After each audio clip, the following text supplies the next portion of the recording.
We're here at the Garden Tomb in Jerusalem, perhaps the very place where Jesus was buried. Who knows? But the important thing is what this place represents. The fact that the tomb is empty. Jesus is not here. He has risen. After all, those were the words that the angels said to Mary and Martha as they burst into the scene on that Easter morning. They said, "You're looking for Jesus, the one who was crucified. He's not here. He has risen just as he said he would."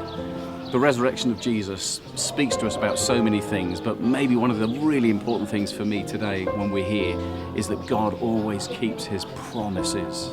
That Jesus promised that he was going to die, but 3 days later he would rise again, defeating death.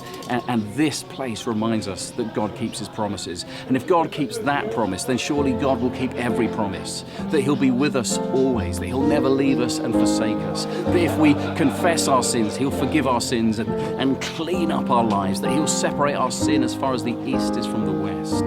That with his help we can become what he created us to be. Men and women who live like Jesus in the world and spend eternity with him in new creation. Because after all, that's the greatest promise of all. Many people ask, why doesn't God do something about the suffering in this world?